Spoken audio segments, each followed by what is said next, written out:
Hi, my name is Gary Hopper, representative from the big city of Ware with the Honorable John Heichel, and I am shocked, not appalled, but shocked. Frank Sapareto, Representative Sapareto, is here tonight as our guest because he showed up. It's magic. It's the first We did one, not have- first come, first serve here. Right, pretty much. Right. We'll pretty much take If anybody. we have a line out the door, it's the first Yeah, one. It's first, yeah. First Well, I saw the first. wanted sign out front, so I figured I'd Right. just walk up and Or see what's the going on. last man standing, I'm not sure. What. So yeah, well, I didn't expect that. That's pretty awesome. That's awesome Were you to down have Frank doing here. Maddie's show? Yeah, we did. We covered quite a few issues and a lot of things that happened in the legislature recently, including the budget and Senate bill, the fetal homicide bill, and some of the other bills that went through criminal justice. Yeah, the fetal homicide bill. Boy, they tried to kill that any way, any way they could. Same thing in committee, the same way, too. It's cotton picking amazing. You would think. The thing is bills like that. For those people who don't know, fetal homicide bill is basically if you shoot a woman. Or if a woman is killed, a pregnant woman is killed, and the baby dies, and the baby was a viable fetus within, I think, about the 20 weeks time, or after 20 weeks, then it's manslaughter charge. It's an additional charge. It's an additional charge. And right now it isn't. Right, now, and it's unfortunately, the bill that was put in, the one that was passed, had a flaw in it. When legislative services, the attorneys drew that up, they mistake was done that allowed pregnant women to kill people. So that wasn't the intent of the law. So what we passed was that seems reasonable. My understanding is the woman doesn't have to die. The fetus, if the fetus dies. Yeah. It's- Well, there's also provisions too. Is What if if the mother baby was doesn't being die? aborted or not? Also is a factor too. Right. So there were other changes as opposed to other past Yeah, fetal homicide bills. abortions will be exempt. I mean, that's. Yeah. But if the mother doesn't die and the fetus does due to negligence or a car accident or any reason, falling down the stair, and the landlord may have been negligent with the steps. Right. If there's a reason, there has to be There's no something malintent. It's also 20 weeks or over, so by that time, the woman's actually deliberately having the child. Right. So they That's treat a right. fetus as just as nothing. I mean, Well, the Senate position was a little different than the House positions, but we pretty much came to agreement on it. Good. And that's what, of course, what passed. The Democrats all voted pretty much mostly against it, and then, of course, the far right that could have almost sunk the bill. If Democrats had acted faster, they probably could have killed that bill, but they didn't. So. Oh yeah. There was a moment there where the far right offered an amendment to make it quote unquote perfect. If Right, and that bill would have killed it in the Senate. and that would have perfection. eliminated the 20 weeks. It just made it straight out, and the Senate wasn't going to pass that, so that would have effectively killed the bill. Yeah, We'd it would have have. had It would nothing. have been basically a what looks like a friendly amendment, but actually is a poison pill. Well, this is And typical you of what we wonder do. sometimes Right. if this stuff is deliberate. I know the people involved, Yep. and I'd like to believe that it's not deliberate, but it No, certainly it isn't, has Gary. the Gary, effect of. as you know, you've been up there a long time too, and we've seen this happen over and over on school choice voucher bills. They want it all, and if the far right can't get it all, I mean, I like a lot of the stuff in the far right, but if they can't get it all, they don't want anything. Right. We could have had school choice in kindergartens back in 2002. Packy Representative Campbell had a good school choice bill, and it was defeated in the House. Or 2003, I was in the Senate. I revived that bill, and I could have passed it through kindergarten, and they opposed it because it wasn't everything. Right. And so here we are, 13 years later, we got nothing. We have to make progress. The Democrats do just the opposite. Right. They make incremental progress until they get it. How many times do we vote on Martin Luther King Day? I mean, they keep going until they get something. And meanwhile, our core values, we're not getting anywhere. Right. We've got to make progress. NHSC's like that wicked bad.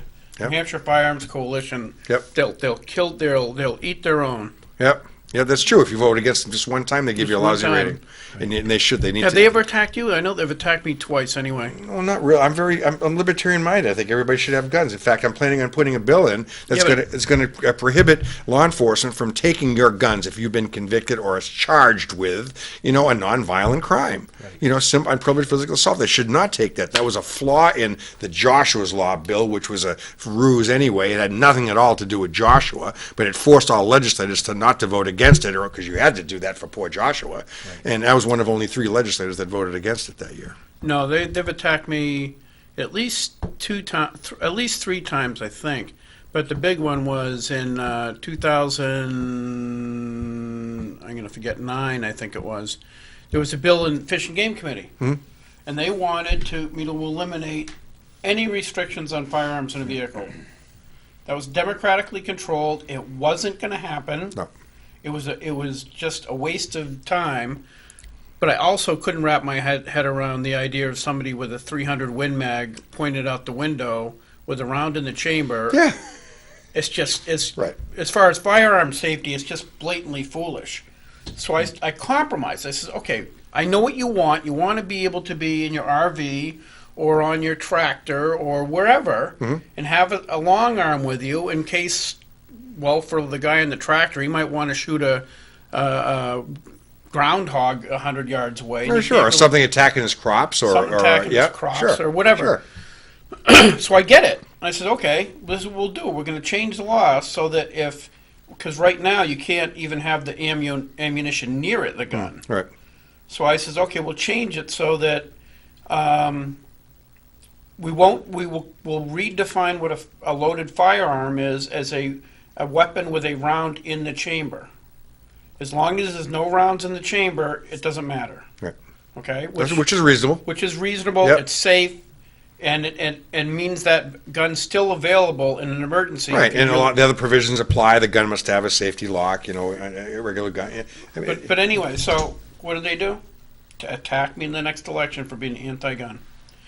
And the thing is, you know as well as I do, if they had succeeded and knocked me off, who were they going to... Right, you get replaced with someone who's exactly. What are the odds they're going to find somebody as conservative or as pro-Second Amendment as me? It's Right. not very good. Yep. A Democrat theoretically could get in and be anti-gun, but they're okay with that. Yep. They're almost brain dead. Hey, speaking of Look at guns, my buddy Tommy Sharps, I go over his house, says, hey, got something for you. See, this gun, this is my 380. This is already cleared before the show started. There's nothing in there. It comes with a 6-round magazine, right? Yep. But And it has a laser on it, too. yeah, it got a laser on it. But this is the cat's butt. 15-round magazine. Try concealing that puppy. Not easily. I just thought that was pretty funny. Wicked fun. Funny you'd mention that, because Tommy came up. I saw him on Facebook this morning. He was in North Salem. Right. And he stopped, and he was looking. There was a car stopped in the middle of the road right by the post office in North Salem, blocking traffic with its emergency flashes on both directions.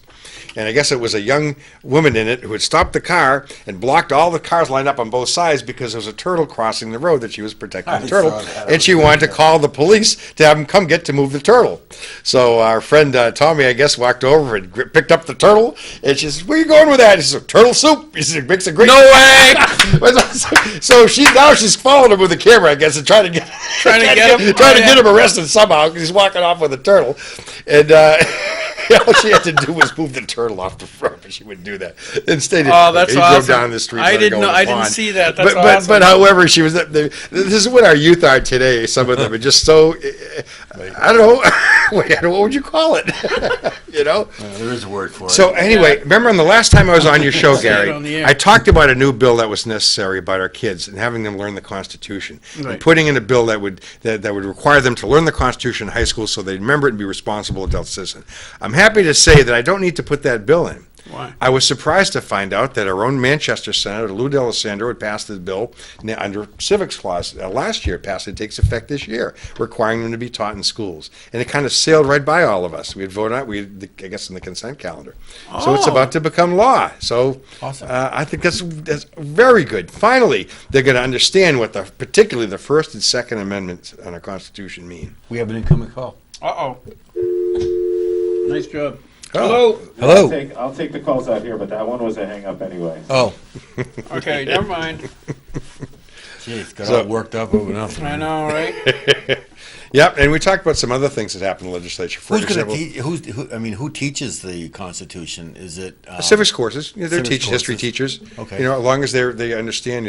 I think they have to be the basic core of that bill, as I read it, was that the purpose of was to teach them to be responsible citizens. So they would be informed voters. They would understand what their duty was to vote, and what the Second Amendment means and the First Amendment means. I mean, how many of our kids today are taught in schools that they have a right not to be insulted? Something like that. Well, now they're being taught in school that they have a right to health care. Oh, they have rights to everything because they're entitled to everything. This is It's the question. Gentlemen, I hate to interrupt, but I have Jane Cormier on line 1. Ooh, all right. Oh, our guest. How do we do that? Do Go we? ahead and press the red button on the left one. There is no red button, is there? How's Hello? that? Is that a red button? I'm sorry, the green button. It's like voting. Hey, Jane? No? Jane. Hey, Jane.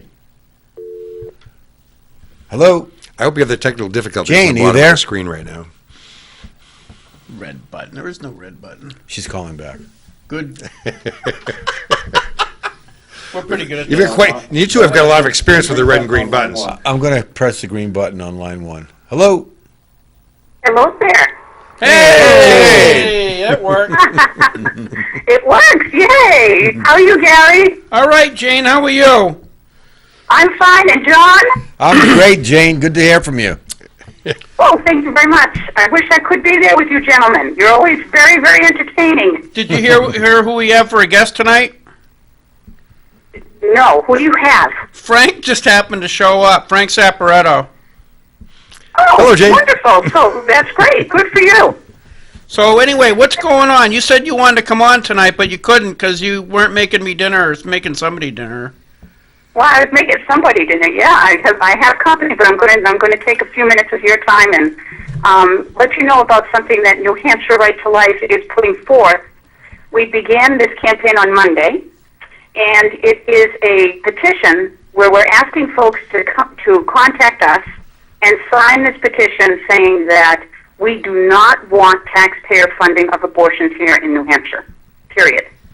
And our hope is to get a couple of thousand, at least, signatures on this, and to be able to take this as a sort of the first tier of a campaign to be very much more vocal in the process so that our taxpayer dollars do not flow to Planned Parenthood of New England that take our money and pay salaries and use it for political lobbying, things that no other business has happening. So I just want to bring that forth and see if we can get some coverage on that. Do you have a link to that on Facebook and stuff? I do, actually. If you just go to nhrtl.org, nhrtl.org, Yeah. the petition's on our first page of the website. It's right there in the front, and you just hit the petition button. And I always tell everybody whenever we're discussing this, because I know it matters to me. New Hampshire Right to Life does not share anyone's information for any reason at all. So if you sign this petition, you have no fear that your information goes anywhere but New Hampshire Right to Life. So that's important for me. I know when I look at petitions, I'm always wondering, are they going to sell my info? We do not do that. And we really just want to start making a good message about this money that is just incredible.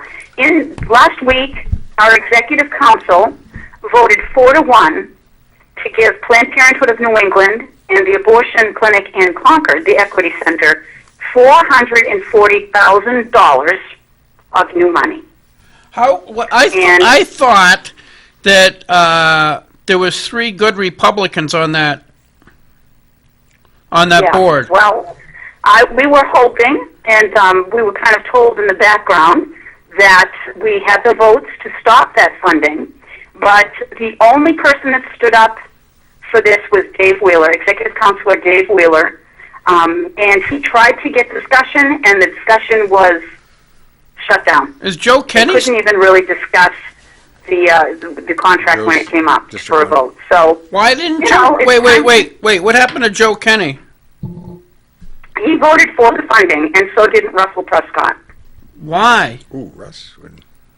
You know why, Gary? Because, and most folk understand that there's something wrong with giving tax dollars to a private business, but I think the political lobby of this organization is such a beast that politicians, our public servants are afraid to take the beast on, and they know that come next round, if they feel like somebody's going to be able to lobby something their way, I think, they just don't feel that that's something that they want to do. And let's face it, it's kind of ironic.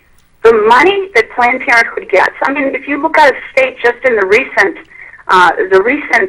election, in Georgia, in Georgia and South Carolina, I mean, you had, $700,000 of Planned Parenthood money that went into that race? Yep. Where did that money come from? It came from the taxpayer, whether it's in the state or in federal. Both parts pay for this. So, this is a powerful lobby, and we have to make people understand that when they support that money is fungible. That means that money, although they say doesn't go to abortion clinics, that money is not earmarked for anything except a big fat pot. And that money can go to pay for a salary. Do you know that the last round of $500,000 of New Hampshire taxpayer dollars, the bulk of it went to pay for salaries in other states at Planned Parenthood? Oh, yeah, I believe what it. is that? Russ Prescott, though, I know Russ has opposed them plenty of times. He's not afraid of Planned Parenthood. He's probably the antithesis. I'd be surprised. There have to be something along in that bill for him to support it. Because he wouldn't Very pay for that. surprising. Was it a package deal, or something? Because it just... No, I understand that, first of all, the poor executive counselors, or, at least in this case, there are so many items that they have to juggle, so many items that come through the funding of that, that body, that this was covered in language that did not make itself apparent as funding, into abortion clinic. It came under the guise of HIV testing. So rather than allow these contracts to be bid out, right, of course we just have two come in on the bidding from Planned Parenthood of New England who nobody wants to take on. If you're a little, a community health center, and you're just getting by and you're doing your work within the community, no one's going to buck Planned Parenthood here in New Hampshire to try to get some of that funding. So rather than face the fact that we have a bidding problem, which I think will be coming, there is a bill somewhere within the pipeline that's going to be discussing that in the upcoming year. But the bidding thing is incorrect. But beyond that, once you have HIV attached to it, well, that's not abortion. Yeah, well, and so they give the $440,000. Well, there you go, because it's an easy vote. how much... But that money could go into any community health center. Jane, So, my friend, HIV testing. How much HIV testing does Planned Parenthood actually do? there is a good question. We don't know. I don't know that I have ever seen a statistic for that in all the 3 years that I've been sort of watching how they spend their money. But you know what? The truth of the matter is it doesn't matter, because if they say they're going to use it for HIV testing, well, that's lovely. Hey, that's not a bad thing. But the truth is the $440,000 allows them to get another abortionist salary, allows them to buy equipment, allows them to do whatever they want to do. So on the outside, it looks like it's HIV funding, right? But it's fungible money. So all their money is commingled, Jane? Would be better served in community health care, as far as I'm concerned. Jane, is all their money commingled, or are there specific funds for certain things? Or is all their money The just money go is into one? yes, the money is commingled, and therein lies the problem. Right. So when you have these bills that say, oh, well, we have Hyde Amendment language, okay, that makes people feel better. But the truth is that's not what is happening. And the fact that New Hampshire does not have any bill on record, any law on record, to talk about statistics or to find out what is happening at these clinics, this makes it even more difficult to find out all this information that we need to have, that we should have as taxpayers. We're giving them an obscene amount of our money. And we should have an active idea of how that money is being spent. But it's very, very, it's very hard to find it, and it's convoluted, and it's fungible. It's pretty ridiculous. I know we're running into that. Some friends of mine are running into that political machine, at Hope for Recovery and other places where, they're not they're just people that were trying to make a difference, and all of a sudden money came in, and the powers that be get involved and stir things up or try to make sure that they don't get their percentage of the pie, and it's the horrible side of politics. It is. Well, make no mistake.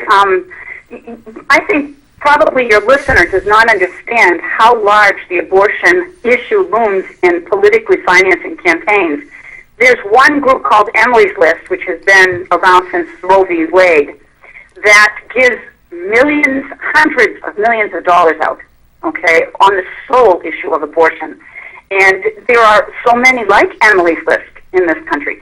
So the abortion topic, as controversial as it is a huge driver of funding political campaigns in this country. And that's kind of fed by our tax dollars. A lot of this would go away or be muted if we could take the public money out of the private business that is Planned Parenthood and other abortion clinics. It's a crazy, crazy game.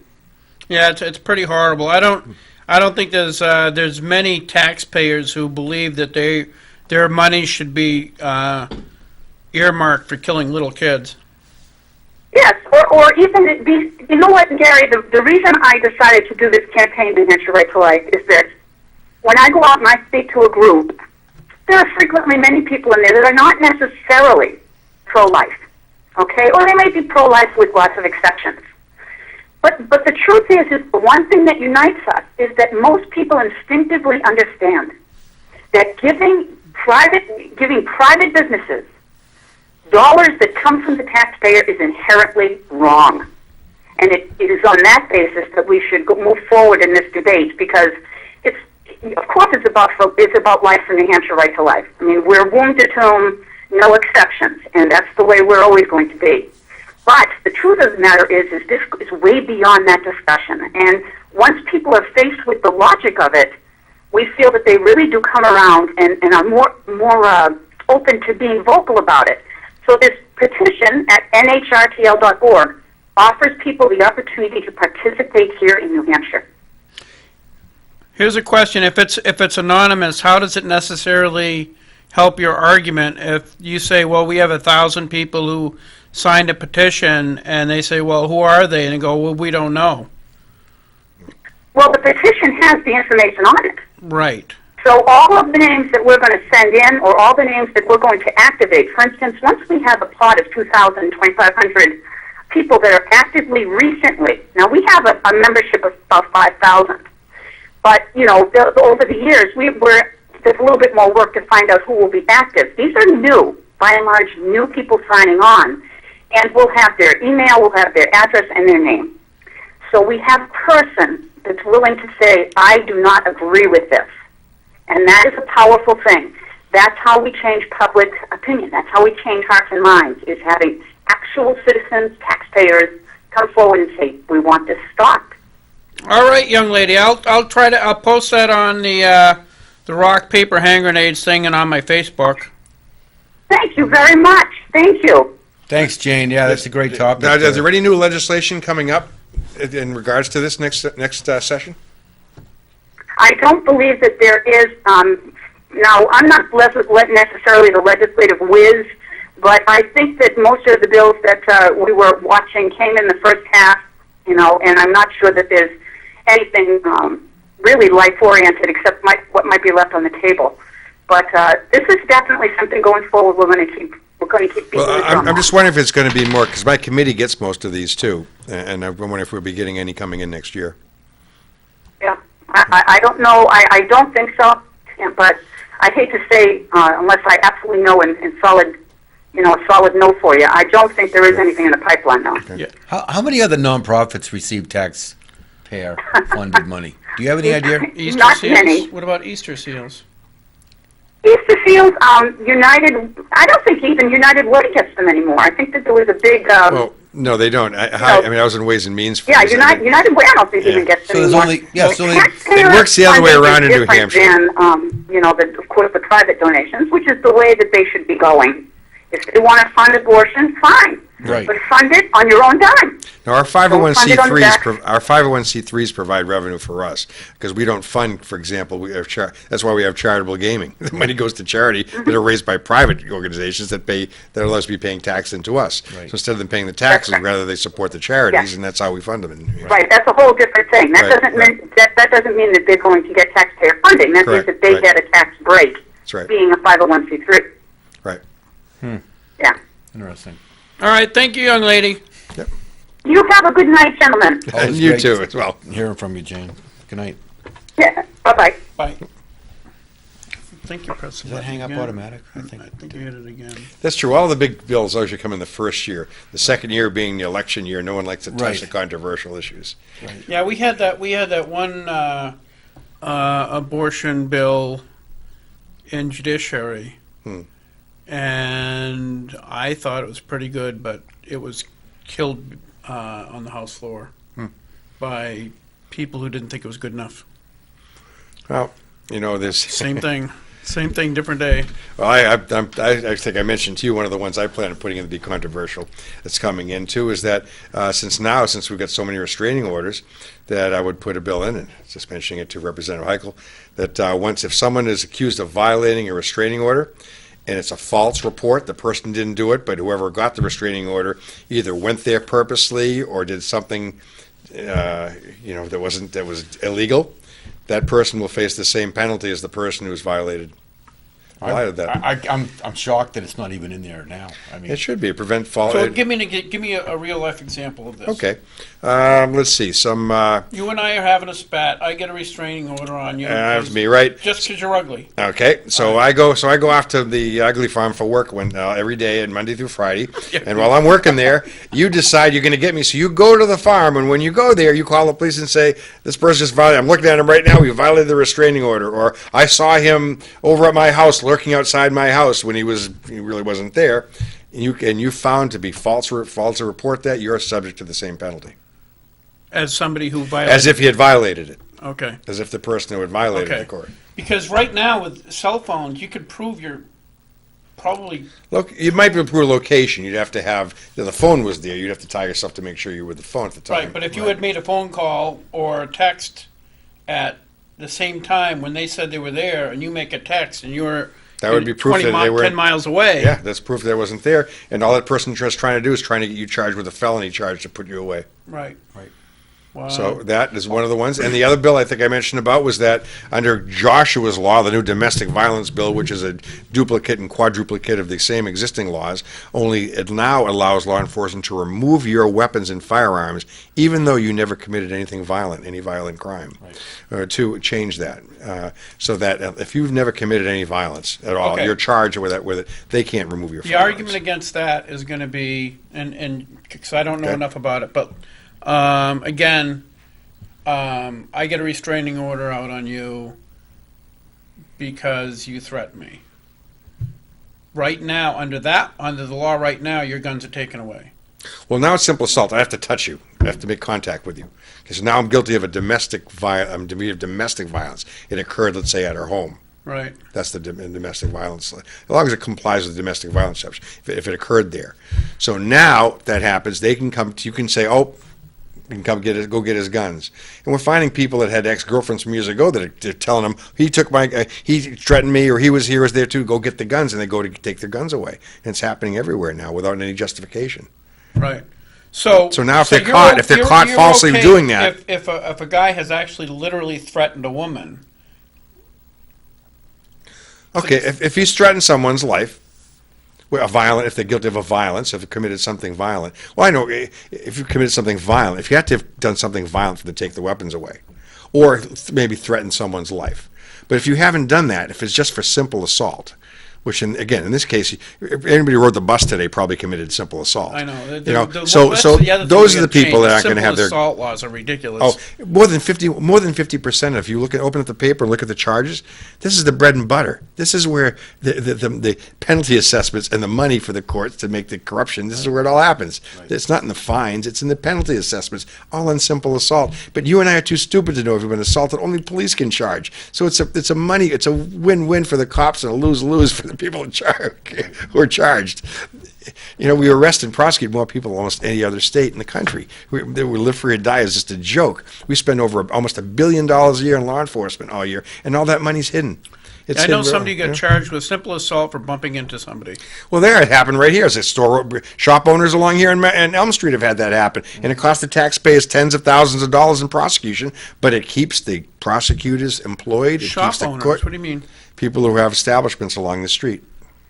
What I've happened? had to say, one of the waitresses there was just tapped on the shoulder to get their attention, and the person and the owner of the place was charged with simple assault. Same thing happened to the state police colonel in Connecticut. It had happened in front of our assistant commissioner. He watched it happen, which is what turned them around, why I put the bill in for his Department of Safety.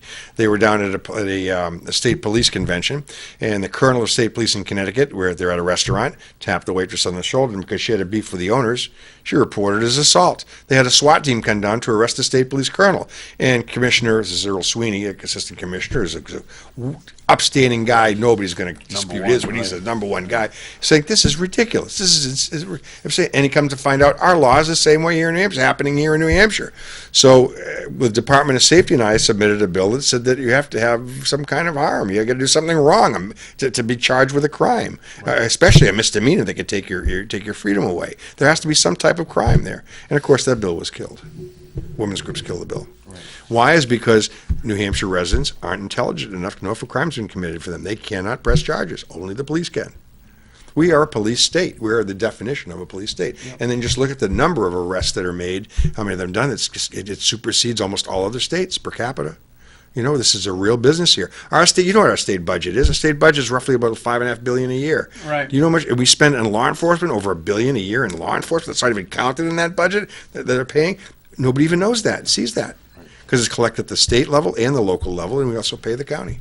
Wow. I'm not even talking about the retirement. I'm not even going into that. So the amounts are astronomical, and they're all hidden. I never thought there was waste in government until we had to look into where that third branch. Mm-hmm. Wow. But now, for example, one of the things we clarified is that we just, as you know, we decriminalized marijuana. That was a great cash crop for law enforcement because the penalty assessments would allow them to keep a lot of the bonuses. And for example, our court in Derry, we buy our prosecutors 2 brand new cars all the time. They get new vehicles, and we get people retiring on a $200,000 pension. Which is insane. It's just insane, but we do. But we don't. You know, we give them whatever they want. Our committee used to be just a rubber stamp for law enforcement when they come in because they're all ex-law enforcement. They're supposed to be doing enforcement, not policy. That's what the legislature's purview is, policy. Right. Yet we don't do policy. We just let enforcement make policy, and this is what's led to that problem. Remember years ago, in the early 90s, we created the Municipal Association. Right. If you recall that, the Municipal Association was an organization of all the towns banded together so they could lobby and advocate for their positions. It was supposed to have legislative oversight. It didn't. By the time we looked at it back in 2008, just in those short 15 to 16 years, they had acquired property in Delaware. They were buying businesses. They had expanded into all these other things that were not allowed. Yeah. And that's why the former executive director was fired, was moved out. Mm-hmm. They changed that because there was no oversight. Right. What's happening in that third branch is happening in spades in that regard. And it's simple enough to just go through the system. I urge anybody who's here, go sit in a courtroom and go watch what happens. Watch what goes on and consider the costs that are involved with what's happening there. Yep. You know, we're not like any other states. Other states are much more efficient in them, whereas they're vetted. If someone committed a crime, they have to want to press charge against someone. It's not automatic to create money for the state. But that's the way we operate here in New Hampshire. It's a revenue stream. It's a revenue stream. It's a corporation. It's about business. It's a corporation making business. It's a. And anybody who's been through it, I keep bringing up this perfect example. An IRS agent that his wife had an epileptic seizure, in front of him, made contact with her husband, and the Derry police charged him with simple assault. Cost him $5,000 to get out. He didn't want to prosecute his wife. She didn't assault her, but we're too stupid to know that it's not we don't have that right. Wow. There are a lot of things wrong, and we could try to change that now. I think we have some more independent-minded people along the legislature that look at things more for their face value rather than being politically correct. And but of course, if you don't vote that way, you're accused of being a misogynist. If you don't do what the women's groups tell you how to vote, now what do you're a misogynist? Look at what happened to the rep just recently that was drummed out of the legislation because he's a young man in his 30s. When he was in his 20s, he got through a terrible breakup with his girlfriend. So, in an emotional fit, he criticized all women. So 15 years later, we use that to bash him over the head and make him resign. It's a hot mic moment. Just like probably us, 15 years from now, there'll be a hot mic moment. They'll find some reason to prosecute us because it's something that's acceptable today that might not be later. Yeah, that was pretty ridiculous because, like you said, he's pissed off at women, and the thing is if you look at, in my view, if you look at the ultra feminist, not feminism, right? Old feminism, I probably agree with 90% of what they say.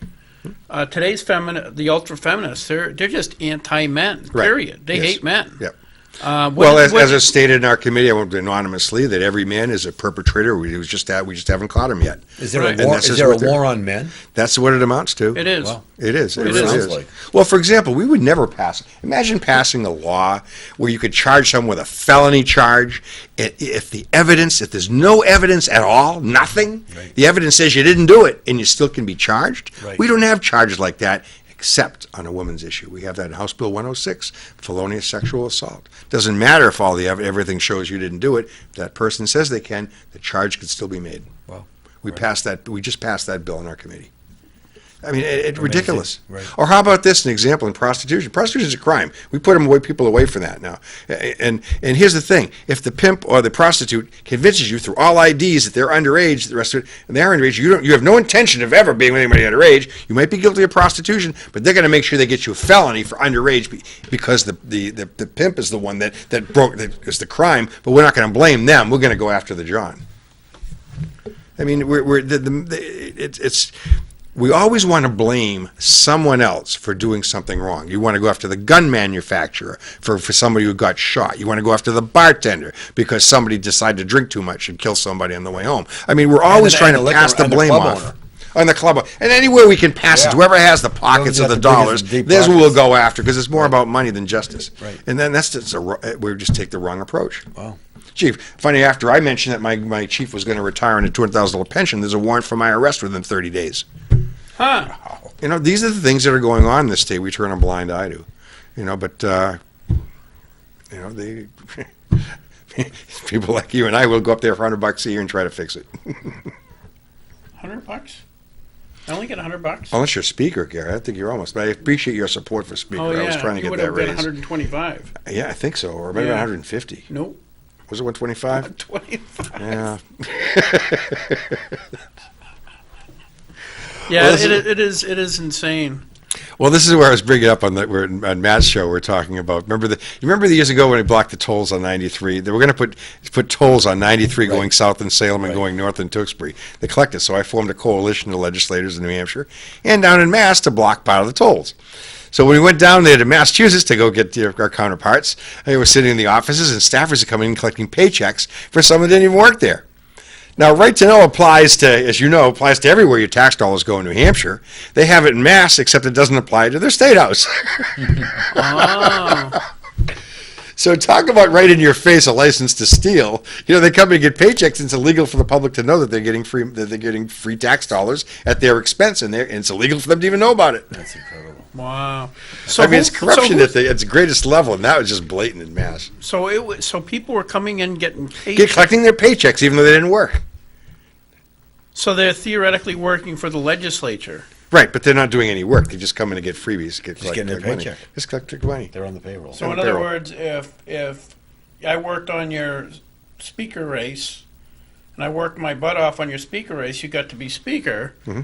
Then if you were in Massachusetts, you could give me a job for $100,000 I could make sure a year. there were money going to the side. Anybody else you want too, we can Right. can send it out. That's why in Mass you go right from the to the House Speaker right into penitentiary here in the Senate, and you go right into. It seems to be a progression. Right. That seems reasonable. Yeah. Well, again, very different here in Mass. Most people don't know that one legislator in Mass makes more than the entire legislature combined in New Hampshire. That's not saying much, No, it's not really. But No. and again, but we have a great legislature for day-to-day affairs. But when it comes down to technical issues like Medicaid, Medicare, Claremont issue, technical tax ones, that's where we. I remember voting on decrim for marijuana, and the woman next to me voted no because she didn't want kids shooting up that pot. Get out. I'm not going to say names. No. But this is what you get with it. With the median age is 66, 67. There's a few years. Why do we still have a retirement chew plan that pod, that's the yes. same as pre-ERISA? Defined benefit plan, like a pension, like you had in the 50s and 60s. We still have that. Every corporation in the 70s since then have all gone to 401k defined contribution plans. I tried to do that in 2003 for the state. Oh, we can't have any of that new stuff. So as a result, we spend a fortune. And now our pension plan, our Group 1, Group 2, we're underfunded. You know, we always use that in the pension. If you convert it over to a defined contribution 401k style, we wouldn't be overfunding things. Our employees could take it with them when they left. We wouldn't have to worry about how much we put into the retirement system each time. Right. All that would go away, but it's too complicated for the legislature. I don't know. I disagree. I don't know if it's too complicated or if it's the lobbyists are too good. Well, in that case, there was no change because anyone who was the ones in charge of the unions and the others are over 50, they don't want anybody messing with their nice, comfy retirement stuff. You know, the hell with all the other guys who are under 50 Well, we getting more just money. voted on a budget, and the some of the union people were upset because we were saying that as far as their insurance, anybody 68 or older was going to be covered 100%, and anybody younger than that actually had to start paying a percentage, and anybody 65 or under would have to pay a certain percentage. And it's like, it was like a big deal. I was getting phone calls, okay? Yep. Try to find a private company that insures you after you've retired. Right, it doesn't exist. That doesn't exist. They're all entitlements, Gary. These are entitlements. It's insane. It is. But you know, it happens. We cut out years ago like the triple dipping and those, but you still can access it. You still can put the 20 years, do it again, still earn more and earn money on top of it. I don't understand why we don't set up a cap for anybody that has been an employee of the state of New Hampshire. You take the I don't know what the average salary or average income of an average person in New Hampshire is probably $40,000. You say, well, median income, there's median whatever family it income, is. there's per capita. Let's just say it's $30,000. Okay, that no employee of the state of New Hampshire can make more than 3 times the median income for a salary. Well, you probably could, but you'd have to also grandfather the certain ones because you've got contract fathers that signed up in the retirement system under different circumstances. Right, but you just cap it. So that, in other words, if somebody's retiring, they shouldn't be making like 5 times more. Well, than you know what how most, the vote's going to go on that. Who's going to support it and who's not? Right, I know, but still, You'd have to have enough to, yeah. you got if we don't cap it, it's insane. Oh, I agree. I think there should be limits on it. And then in this case, for example, 200,000 retired. the largest retiree incomes we've had from the $20,000. state all came out of UNH. They were faculty retirees at UNH. What you're going to see coming out now from some, like law enforcement, is going to be higher than that. Because if they're making that much money, Yep. they don't necessarily need New Hampshire to foot the bill the whole time. No. They can be putting money aside. They can start their own freaking retirement course on they that can. kind of money. Of course they can. They don't, so if you put a cap, so that's the cap that we'll give you. Doesn't mean you can't save money And also. they're not paying into Social Security either. Correct? That's going No, into well, a no, they're retirement system. That no, is they're not- still paying. You're still paying in there. That's their retirement plan. That's separate than paying the taxes. Social Security. They pay into Social Security. You got to pay Social Security too if you receive them, depending on the So position. they get Social Security and You would get if you're paying into Social Security. If you work for the railroad, you don't pay into Social Security. Actually, the teachers don't. That too, I'm not sure. Some on that. teachers don't, I Yeah. think. Depends on Right, the it depends on the contract. And of course, we use Group 1, Group 2, and the law enforcement, firefighters would be in a Group 2, which would be very different. right. Pay, but it's just that the public isn't always aware of this stuff that's going on. Yeah, And I know. that's, It's insane when you got people that are just barely getting by, and you got people that have basically gamed the system and Right. are making, 5 times what they'll ever make in their whole life. They're getting in retirement. Yeah. It's not reasonable. It wasn't designed to do that at all. But I mean, a lot of these things are being hidden. You don't see them. The public's not aware of it. Or even the costs right now, for example, in the court costs and things. You don't see that at all. They're all hidden. Ours in the legislature, the general court, we have a budget. You can see where the money, what we have, which we're spending. But I remember when you and I started back then, the budget was much smaller. We used to vote on a $5 billion budget for 2 years in the biennium. Right. Now we're more than double that. Yeah. And I don't see anything stopping. The Education Trust Fund, that was always another issue too. How much we're going that. We're now with Keno, which I think was, I don't know if you voted on the Keno bill. Oh, I voted against it. You did? Okay. I've always supported any other type of revenue that was if we don't to force our residents. I don't want an income tax. I don't want a sales tax. The method of revenue we've just chosen for New Hampshire has been voluntary methods primarily, with the exception of the business taxes and the 3 income taxes we have. So, for me, if we get an option, we make our money off booze, butts, and bets, and they're going to make buds pretty soon. Booze, butts, and bets. Yeah, I like that. It's the lottery. The first state to put a lottery in. Yeah. I'd rather do some things that are involuntary. Now, we live right next door to the Keno capital of the world. Mr. Mike's in Haverhill, largest Keno producer in the state, one of the, if not the largest. Tingsboro, all that area, all that money is just sitting on the border in Keno. And the only reason why we've defeated Keno, the House always supported Keno, and the Senate would kill it because we wouldn't support gambling. So you got Lou D'Alessandro saying, "Oh, how bad Keno is." It really isn't bad, it's just that we wouldn't pass gambling. Of course, we should pass both. Keno will be at revenue. It'd be great for VFWs and places that need to generate revenue. So I'm fine with that. Right. Kindergarten is another issue, but it got the votes from the Democrats to support it. Right. So yeah. I thought it was a brilliant way of passing a revenue option that we've left on the table and been missing the boat on for decades. Yeah. Obviously, I disagree. I think gambling and casinos and everything is just a tax on the poor. Yeah, but look at it this way. Who am I as a legislator to tell you how to spend your money? Oh, I get it. I understand. Well, if I want to spend my money that way, if I'm live for your day, I'd expect that out of Mass, because Mass is about group rights. They're going to tell me all the things I shouldn't do because I'm going to hurt somebody else or the kids or someone else, so I can't have that freedom. So you're saying I'm but an not here. asshole? Well, did you ever live in Mass? Yeah. Well, so I guess you could be forgiven because it wasn't all your fault. No. Yeah, no. But anyway, yeah, it's. I don't know. What else? I'm for just individual rights. If you want group rights, go to Mass. Mass will make you wear a helmet, make you everything for the good of everybody. It's all about safety and for the kids and all that other stuff. If you want to enjoy quiet enjoyment of your own property and things, that should be the New Hampshire way. I am hoping, because you talk about the helmet. I went. You don't remember Lee Kwan? I went out. Yes, I do. I went out. Lee and Matt. Yeah. I went out to visit Lee and Matt, and they live in Exeter. Yeah. Exeter. And I decided to skirt the Mass border and come up through Manchester because I was sick of 101. Because 101's a horror show, especially at night because you're driving right into the sun. So you took 25? So no, almost. And I thought I had it figured out. I'm going these back roads, and I look up. Was you carrying that with you? I looked up, and it said 495 next exit. Well, so that means. You're already in Mass. That means I'm in Massachusetts. I don't have a helmet on. I'm on my motorcycle, and this is in my pocket. Ooh.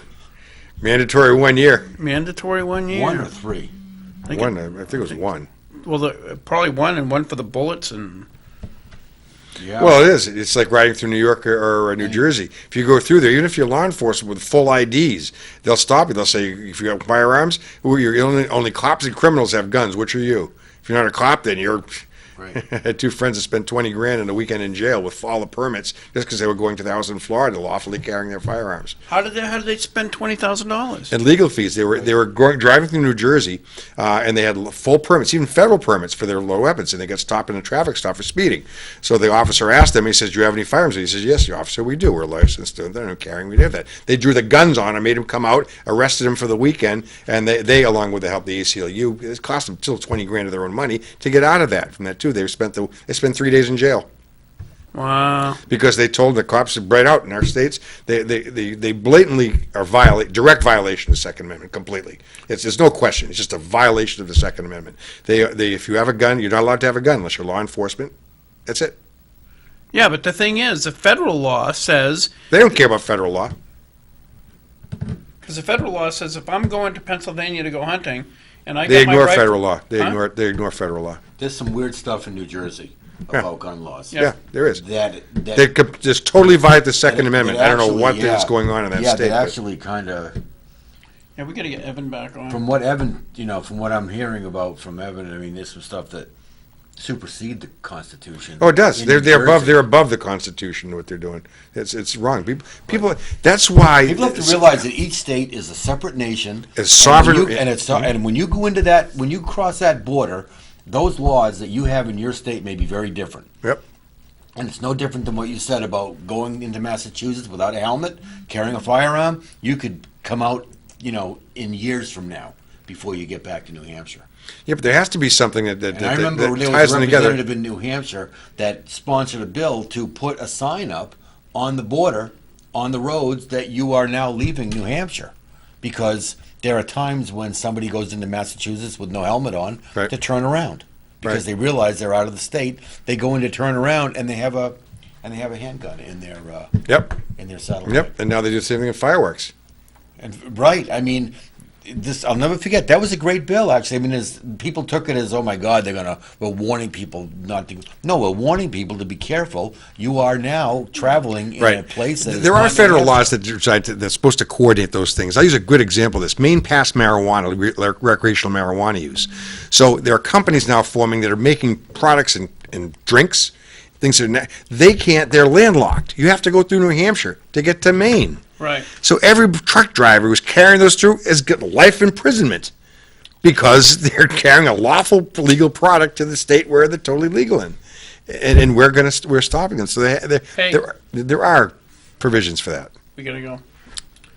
Frank, Pleasure. thanks a lot for showing up. Thanks, That's It's always awesome. great to see both Great of you to see coming you. in too. Yeah, great to see you. Let me know if you want a co-sponsor for something, because I haven't really sponsored much because just didn't feel like it. But Sure, I've still got that bill and the restraining order bill that I'm putting in.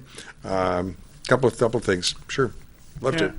Also, one other one I'm going after is we're going after FINRA, a corporation that is a monopoly in this state that has a greater authority than our own state. And I brought it to Bill Geider's attention. He was unaware of that. We're going to fix that issue. we'll have to talk that about some other time, because I don't even know what you're talking about. The New Hampshire Constitution prohibits any corporation from superseding authority of the state Right. or from providing a monopoly. Right. In the securities industry, FINRA, which replaced National Association of Security Dealers, FINRA has authority. They're licensing everything higher than the state, according to them. Bill Geiger's got an issue with that. Licensing what? Ability to sell securities or deal in securities or even talk about them. Oh, securities. Okay. You said security. I'm thinking of guns. Financial industry like Fidelity, we have a big financial industry in this state Right. too. And instead of being regulated by the Bureau of Securities Regulation, the authority, instead it's a private company called FINRA, whose executives make seven figures and whose authority supersedes our Constitution, supposedly. Did you know Good banks topic. aren't registered? Their business address isn't registered in New Hampshire. No, that's Hey, part we of the gotta- we UCC gotta go. issues. We gotta go, Yep, guys. great again. Take care. Good night.